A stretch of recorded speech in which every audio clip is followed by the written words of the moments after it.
to the Nebraska Writers Guild Author Chat. Tonight we have Laura Chapman on our show. Welcome, Laura. Hi, thanks for having me. You're welcome. This is so much fun. Why don't you tell everybody about yourself? Well, my name is Laura Chapman, and I write contemporary romantic comedies. Some of them kind of fall a little bit more under women's fiction, but they all have a happily ever after involved in them. I have, as included in my bio, I've participated 10 years in a row now in National Novel Writing Month, and I've passed the 50,000 words each November. And that's how I've written a lot of my books and how I got started. And NaNoWriMo was really my first writing community that I was part of.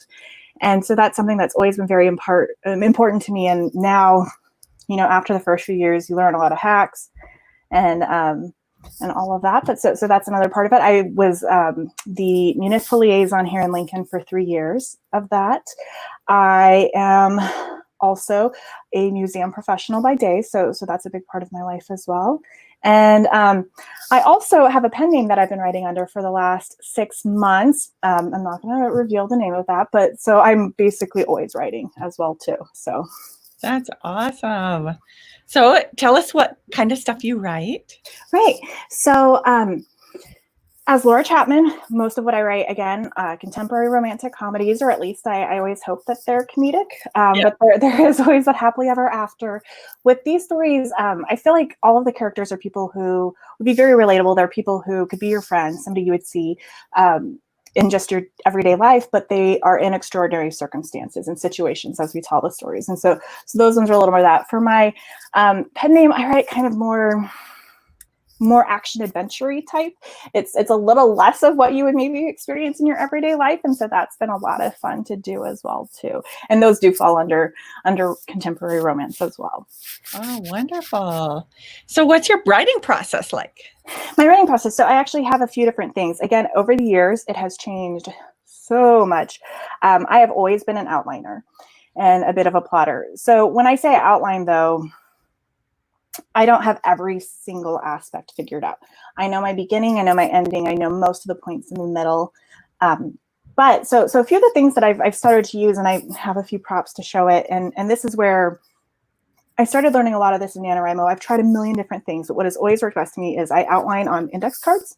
Oh, nice. So my most recent release is called All the French Men, and I'll do a reading from that later today. But so each index card is a scene. I put, you know, the point of view at the top, but really it's just a couple of sentences. It's telling you what the characters are going to experience. It doesn't necessarily say this and this, but it's how that character's development is going to progress and how it aligns into it. And so that's how I outline, and I always start with that. I do character sketches. They used to be a lot more detailed than they are now. I also use a lot of shorthand now as well too. That's the difference between your first story and your 40th story, is you start knowing that you can just write a few words. To balance both of my pen names, though, I took Sarah Cannon's Heart Breathing's 90 HB90 course a year ago. And so that's how I keep myself aligned, though, is I have a Kanban board where I keep all of my tasks organized. The top is, and this is for a quarter, it's not for each one, and you set your goals, and then this is what you're working on now, and this is what you finished. So we're in July. This is what I have so far. Actually, I can move a couple down because I got a little work done today. Hey. That's always such a good feeling. I'm very much a checklist person, and so I have a scene checklist that I check off as I go. With my index cards, as soon as I'm done, it goes to the side, and then I have a whole pile of them for this year as well too. The biggest thing that I've done, I think, in my writing process that has really, really helped me is I wanted to write faster. I wanted to make the time I sat down more of a quality time. I used to, you know, again, when you're balancing life, jobs, everything, you kind of have it in your head sometimes, or at least I had it in my head that, well, I can't get any words done because I don't have a chunk of time that I can sit down to write. But, you know, then I started reading more books about writing faster and such. But one of the things I've been doing this year is I kind of have a diary of sorts going where, here, let me see. This is, again, to stay on with All the Frenchmen. I have been keeping track of each writing session I do. So I'll put the date, how long it was if I do a sprint, which is, you know, writing for a set time, or if it's a free time, put how many words I wrote, what that adds for the day. But then I also now have a section where I put feeling. And so I put how I felt while I was writing. And that has really helped me figure out that 20-minute sprints are a sweet spot for me. Yes. So if I can just plan on writing a few 20-minute sprints every day, I can get several thousand words written in a day. Nice. And again, that's possible because I've outlined in advance and I'm always thinking about my story. At the end of that, I have an Excel sheet where I copy my daily word counts into. And so through that, as I mentioned, I've done NaNoWriMo 10 times. I'll possibly sign up again this year, but at this point I've been writing an average of 65, 70,000 words a month without it. And so I think it's still fun to participate in the community, but this has helped me really move to the point where now I needed NaNoWriMo because I was going to focus in November and I was going to write 50,000 words, but now I do that. I skip around a little bit while I write. I always start by writing the first few scenes, but then I do a lot of the times, if I get stuck, I'll skip to a later scene that I'm more excited about. If I have dialogue that I think about, I'll move in there. I write in Scrivener. And so that's a software program that makes it really easy to shift from scene to scene. Yeah. And I know a lot of people don't work that way, and I don't necessarily encourage people to do it that way. But for me, it helps if I'm stuck because then I can just keep going. And actually in my pen name, I start at the end and then I go to the beginning, and it's because I have beats that I want to hit.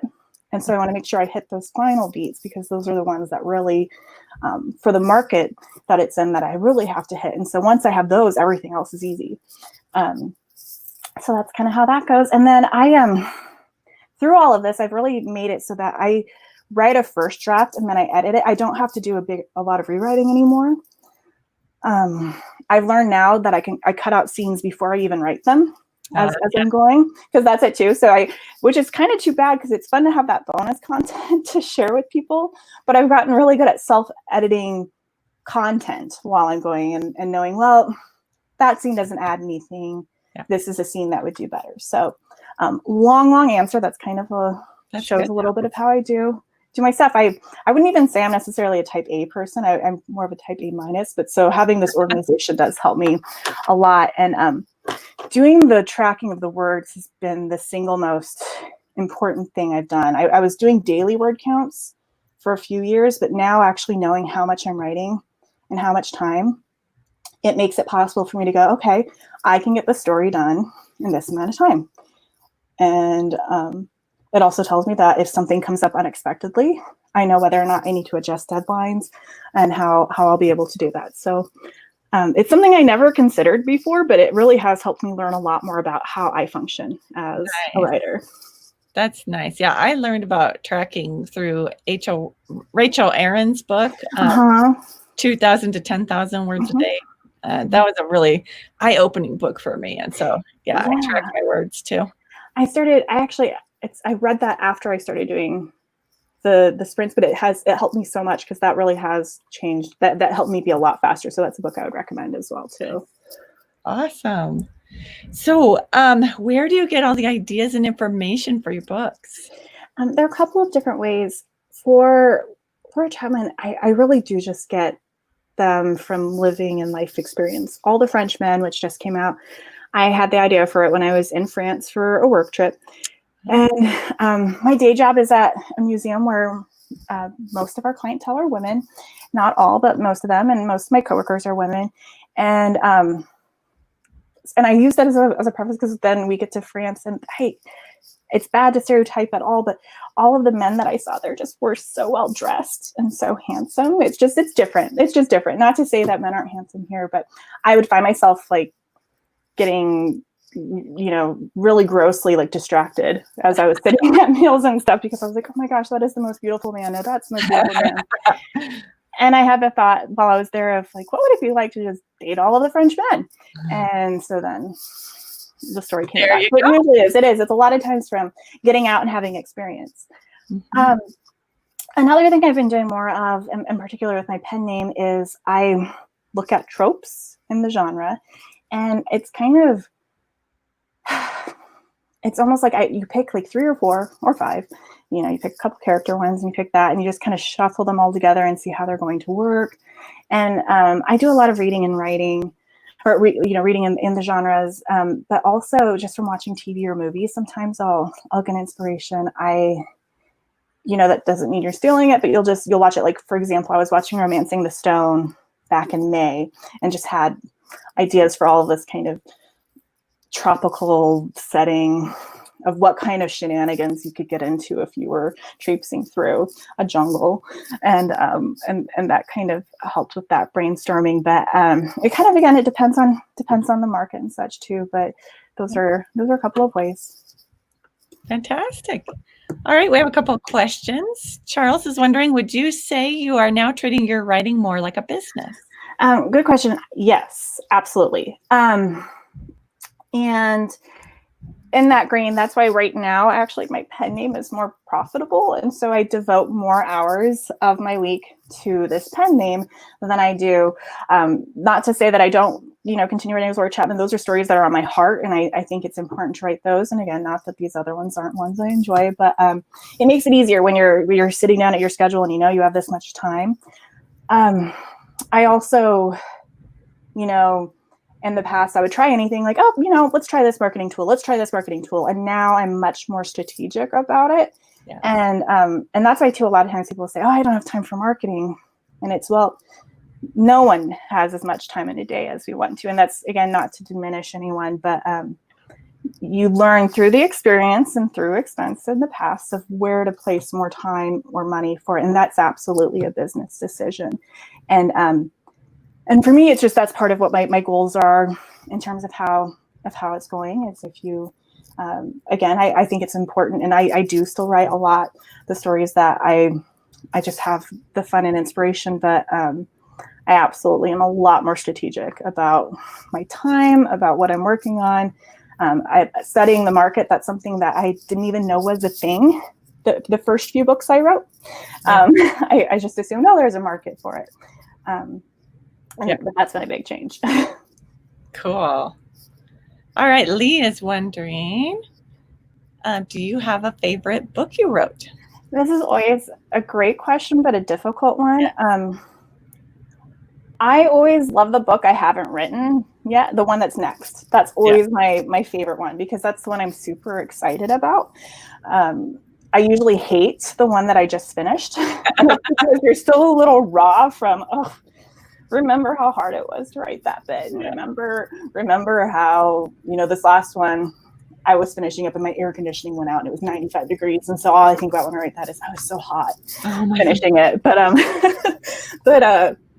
I would say if I really had to stop and think about looking back at my body of work, it's my Queen of the League series. The first book is First and Goal on it. And I think those are probably my favorite just because they were challenging to write. I learned so much about myself as a writer writing them. They're the third, fourth, and fifth book I wrote. So that was a big learning experience, but also Nebraska Girl. I love my football. It's fantasy football, romantic comedy. I love the characters in that. And I loved every bit of working on that, even though there were difficult times of it. When I look back at it, it was just very rewarding. And it was an exciting time as a writer because you're still figuring out what you're doing. And it's not all work yet then. And so not that it's all, it's still fun now, but I would say those are probably my favorites. Awesome. So what do you do when you're not writing? I love cooking and baking. Right now, with spending a lot of time at home and having spent a lot of time at home, I've acquired a few new cookbooks. And so I've made it a goal every week to cook a few items from it, one cooking, one baking. I love doing that. I really love, in terms of baking, I really love baking like yeast-based breads or sweet rolls and things like that. Although that's a little dangerous when you live alone and you are making all of these treats. So I have a full freezer right now. I also love crafting. I do a bit of crocheting and some cross stitch. And then a lot of the times I'll have an audiobook going while I do that. Or the cross stitch in particular I'll do during football season when I'm watching the games and having that going. But a lot of the cross stitch pieces that I do my own patterns, and they're usually quotes or things like that from books that I have read and loves. My cat were named for Jane Bingley. Bingley recently passed away, but so I do a lot of Jane Austen quotes on my cross stitch too. And those are kind of the big ones. I of course love reading. I love watching TV. I don't do as much of it as I'm doing a lot of it right now, actually, but I don't normally watch a lot of TV, but I have kind of been binging a lot of stuff on Netflix lately. So I do that sometimes as well. And I love true crime podcasts. So that's a lot of what I listen to also while I'm cleaning or cooking. Nice.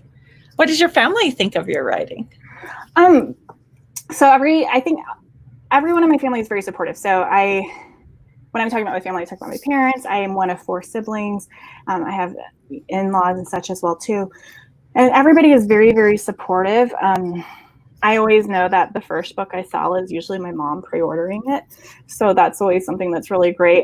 My dad would say that his favorites, he has read a few of my books. He's read the Queen of the Lake series as well as my book, The Marrying Type. And he's kind of fun to listen to talk about the Queen of the Lake books, because they are romantic comedies. It's first and foremost, they're romantic comedies, but he tells everybody they're football books. And I'm always like, you really need to, I don't want people picking them up and thinking they're going to learn any great history on the sport or how to play it. But that's really nice. So they're very supportive, and anytime I've had a signing or anything like that, they're always there first.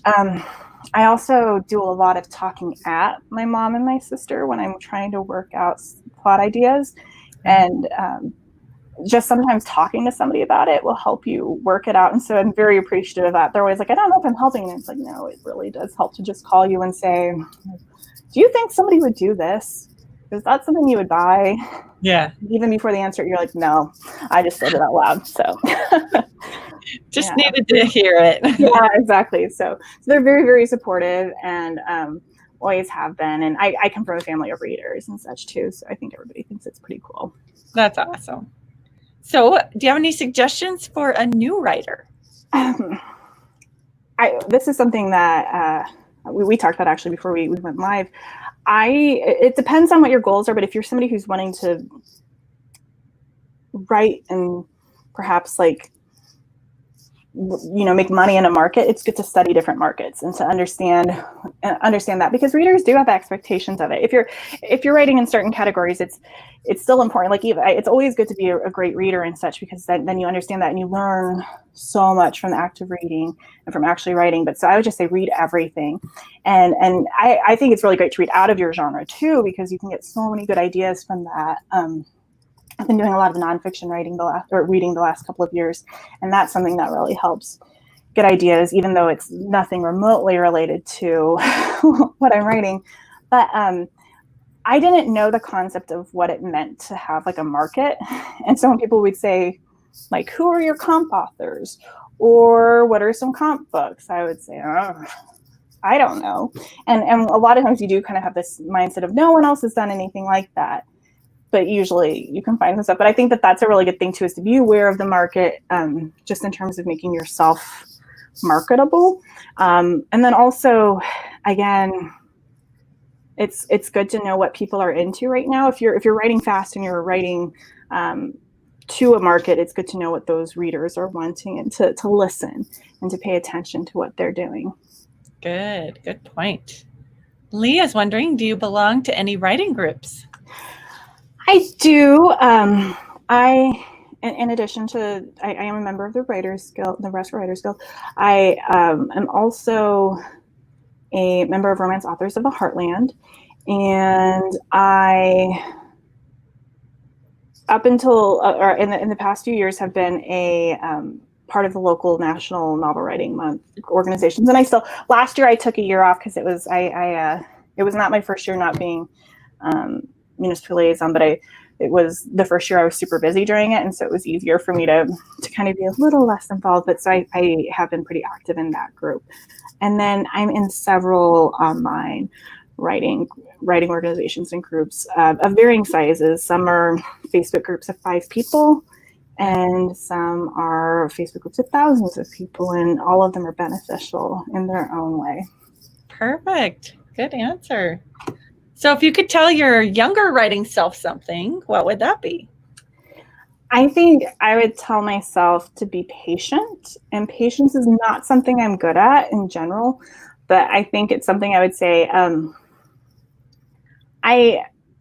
I wrote my first book when I was 23, and that's I had no idea what I was doing, and in hindsight, that's the most fun I've ever had writing anything. But I was, the whole time I was writing, I was thinking like, oh, I'm gonna sell this and it's gonna make all this money, and that was not necessarily what I should have been focusing on when I was writing it at the time. I should have been enjoying it. And so that's something I try to be a lot more present now while I'm working. I try to think about the story and making it the best it can be. So I guess the patience, but then also too, staying in the moment would be the other thing I would say to my reading self, because that's another thing too, is I would sometimes sit and think about, oh, I should have done this, this, and this in this book that's already published.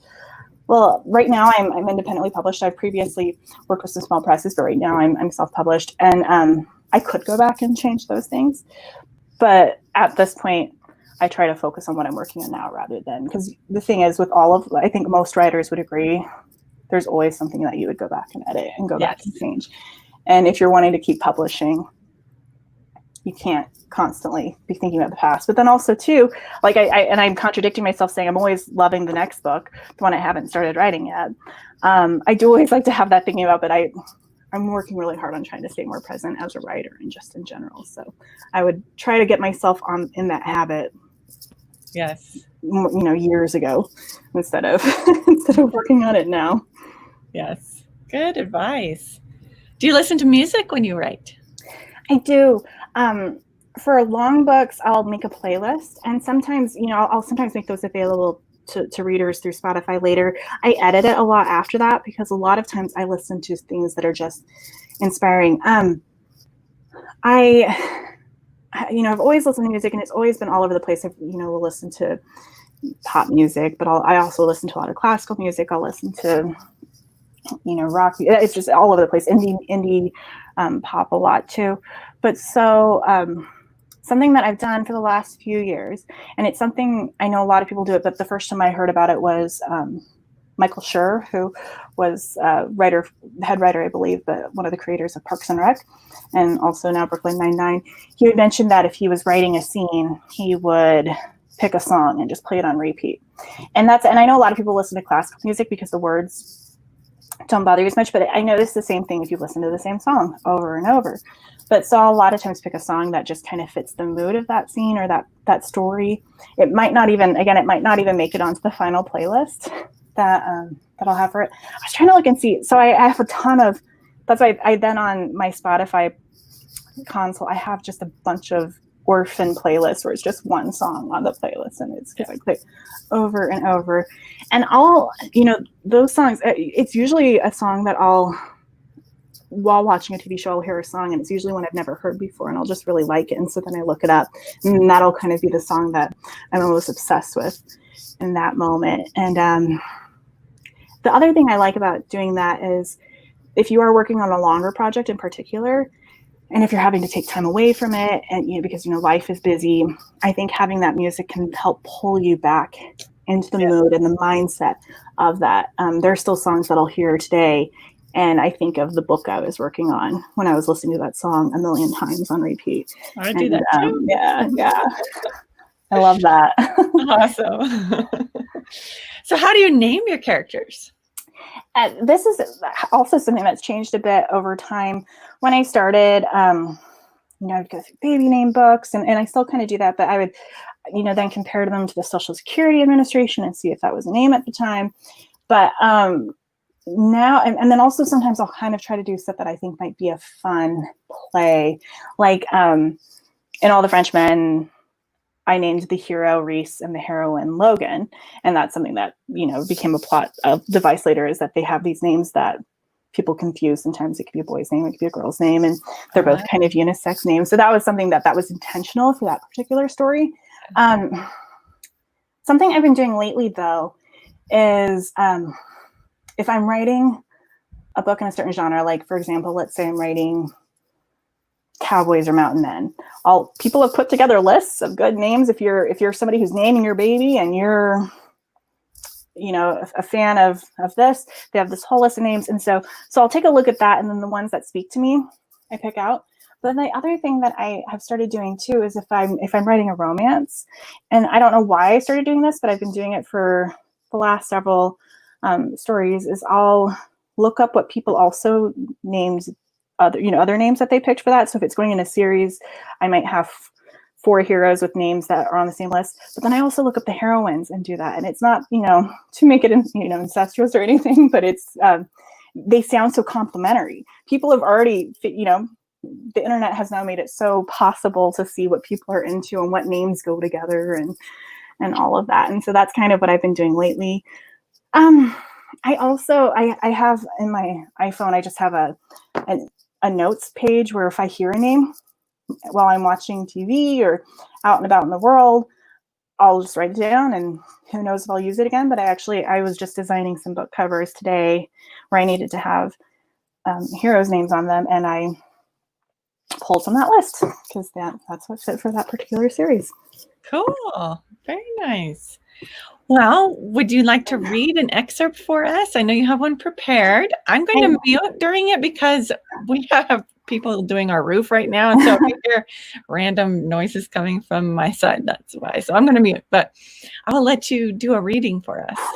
And this is always, we as writers love reading our work out loud. Actually, I know some people do love reading their work out loud. I hate it.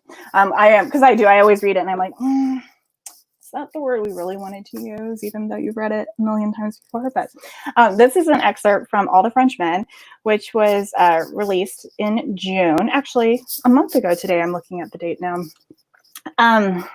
As a little bit of setup, so All the Frenchmen, it's part of a series I'm writing where it's following a series of 3 women, and each of them is basically doing a work exchange program. So, and there are actually a couple of things that are like this in the real world. Not exactly like this, but basically, it's kind of like if you were to go study abroad, except for you're working professional, and so you go work overseas, and it's a kind of like a cultural exchange and a way for that. So that's kind of what's going on. And so the main character is Logan, and she has just arrived in France to start her work abroad. As a little bit of setup on her, she was discouraged from going to France because she doesn't actually speak French, and so that has she's been in France for all of an hour now. She's still stuck at the airport, and it is causing problems for her, having only done that. And she's gone through a whole series of it. And as a setup for this one, in this particular bit, as she was going through the airport, she heard people saying stuff at her, and she assumed it was not nice. And so she was remembering the things that are said. So that's where going to come up. She also, as we're walking right here, all of her suitcases just burst open, and all of her clothing is now on the floor of Charles de Gaulle Airport. So that's where we are. Longest setup ever. Okay. Reese Carlson froze in place helplessly as the young woman nearly collapsed back onto the floor. He tightened his grip on her shoulders to keep her vertical. "You're not by any chance a serial killer, are you?" He started out what had to have been the strangest question he'd ever been asked. "Not the last time I checked." "That's too bad. I was hoping you might be here to murder me right now." "What?" "Because I don't think I can live the rest of my life knowing that everyone at Charles de Gaulle has seen my underwear." She covered her face with her hands. "And not just one pair. No, my whole collection." He smirked. "Sorry I can't help you with that, but I can help you pick it up." "Oh God, no, that's even worse." She recoiled as if he was in fact a serial killer. "You can't." "Why not? We're strangers. I can't have you touching my underwear." He blanched. She made a compelling point. "Touché. How about I create a perimeter of sorts while you take care of it?" "Would you?" Her shoulders drooped in relief. "I know I just said we're strangers, but I might be in love with you." Shaking his head, he pushed himself to his feet and offered her a hand. She appeared to be no worse for the wear, with the exception of the limp she'd had before. She also stumbled at some point, of course, in all of this too. So, giving her his back, he placed his hands on his hips. A little girl passed by, jaw open and finger pointing. His stern look silenced her instantly. Behind him, he could hear shuffling as items were shoved back into a bag. He only just resisted the urge to look over his shoulder to see how she was faring, but he'd made a promise. He only had to wave on a few more passers-by before he felt a tap on his shoulder. "Okay, you can look." He turned and took a moment to study the woman on the other side of him. He'd seen her earlier, of course, but from a distance. Up close, he could appreciate the way her dark blonde hair seemed to have a million different shades of gold and brown in it. Her eyes were the most interesting shade of green. They were almost electric, even in the poor fluorescent lights. Then there was a sprinkle of freckles across the bridge of her nose. So faint a person might miss them, but he didn't. Clearing his throat, he gave a short nod. So you're all set? Not really. I'm kind of a hot mess right now. He arched an eyebrow. Oh, yeah? It's been a day. My luggage is ruined. I've embarrassed myself to the point of no return and beyond. I just missed my train. And she took a deep breath and held it a beat. With all of that going on, do you know what's bothering me the most? What? I just want to know what the things people said about me mean. Sensing that this is going to take a couple of minutes, he guided her toward an empty bench, helping her drag her oversized luggage with them. Once she was seated, he waited until her breathing had slowed to something resembling normal. What do you mean? Couldn't you hear them? Of course I heard them. That's why I want to know. So if you know what they said, I know what they said. I just don't know what it means. She gave a weak smile. Okay. I don't speak French. Now her confusion made sense. If you remember what they said, I can translate. Her face lit up. Really? You speak French? Fluently. Well, I can give it a shot. Okay. Her pale eyebrows drew together and thought, this little boy pointed at me and called me poop. Poop? Well, no, it was actually doo-doo.